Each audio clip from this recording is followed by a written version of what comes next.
Acara gue juga kocak loh. Selamat siang, saya Alicia Kirana Utama akan menjelaskan terkait lab 7 terkait attendance, timesheet, contracts, dan overtime pada UDU. Pertama-tama, pengguna perlu memastikan bahwa modul attendance ini sudah terinstall dalam UDU. Dapat dilihat di sini, modul attendance sudah terinstall. Lalu selanjutnya, pengguna perlu melakukan check-in melalui modul attendance serta melakukan check-out ketika sudah selesai menjalankan jam kerja. Di sini dapat dilihat pengguna dengan nama pooling dapat menekan tombol check-in, lalu berikut tampilan ketika pengguna sudah melakukan check-in, lalu ketika sudah selesai melakukan pekerjaannya, pengguna dapat melakukan check-out, dan ini tampilan dari halaman ketika sudah melakukan check-out.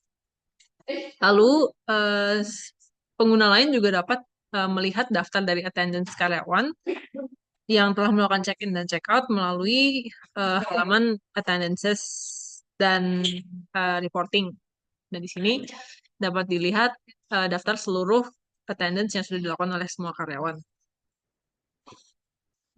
Lalu, selain melakukan eh, attendance secara manual, yaitu dengan check-in dan check-out, pengguna juga dapat melakukan import master data dengan data yang bisa diimpor melakukan Excel.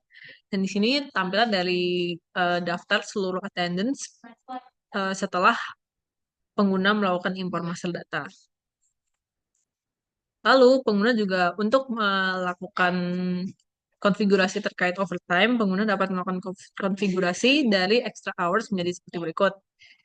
Di sini ada uh, count extra hours dan juga tolerance in time in favor of company dan tolerance time in favor of employee. Di sini pengguna dapat memilih time period sesuai dengan yang telah ditentukan oleh perusahaan.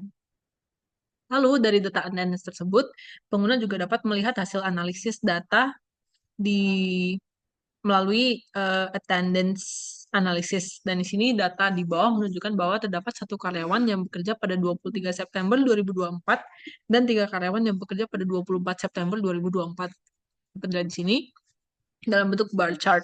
Dan di sini juga pengguna dapat melihat jumlah waktu yang dilakukan oleh karyawan.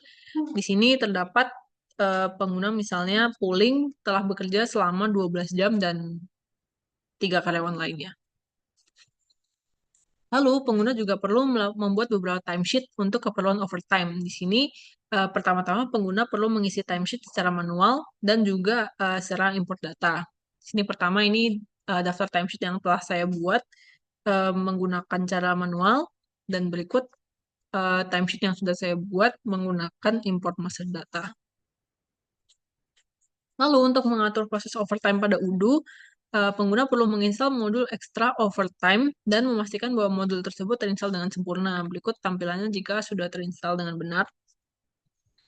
Lalu, pengguna sebagai kepala seksi perlu membuka halaman karyawan yang sesuai dan membuat kontrak baru dengan menekan tombol contracts yang di bagian sini yang berwarna merah. Di sini saya memilih pengguna saya yaitu Pooling sebagai Inventory Control Manager. Lalu, pengguna perlu mengisi beberapa input terkait detail kontrak karyawan. Dan berikut merupakan tampilan dari halaman ketika kontrak berhasil dibuat. Sini kontrak dari pooling telah dibuat dengan working schedule selama 40 jam dalam seminggu, dan ini ada monthly wage-nya juga.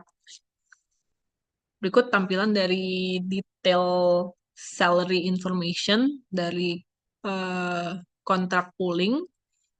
Saya juga sudah menambahkan harga overtime per hari ini dan juga per jamnya.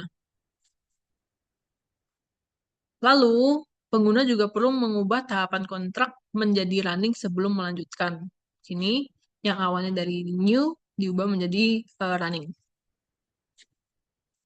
Lalu, untuk melanjutkan, pengguna sebagai kepala seksi perlu dipastikan memiliki akses kontrak sebagai administrator. Di sini perlu dilakukan agar pengguna tersebut memiliki akses ke administrator dalam modul kontrak. Selanjutnya, pengguna perlu membuat beberapa tipe overtime baru. Seperti berikut, saya sudah membuat beberapa tipe overtime untuk 1 jam, 2 jam, dan 3 jam. Dan ada rate-nya juga. Lalu, pengguna sebagai karyawan yang akan mengajukan overtime dapat mengisi overtime request dan mengisi data yang sesuai. Selanjutnya, jika data sudah terisi dengan benar, pengguna dapat mengirim pengajuan overtime ke divisi finance dengan menekan tombol submit to finance di bagian sini. Dan di sini pengguna dapat mengisi waktu overtime dan selesainya kapan, dan di sini hours-nya akan terhitung secara otomatis. Sini tampilan ketika pengguna sudah melakukan submit ke divisi finance. Lalu sebagai kepala seksi, pengguna dapat menyetujui pengajuan overtime tersebut dengan menekan tombol approve yang ada di sini. Dan ketika pengguna sudah mengapprove overtime tersebut, tampilannya akan berubah menjadi approve. Lalu, pengguna juga dapat membuat payslip dari karyawan melalui modul payroll dan membuat payslip baru dengan mengisi beberapa data. Lalu, Udo akan secara otomatis menunjukkan data overtime yang telah dilakukan oleh karyawan dan juga amount dari hasil overtime tersebut. Lalu, eh, karyawan ini telah melaksanakan overtime lagi sehingga mengirimkan pengajuan overtime lagi sehingga dia membuat overtime request baru.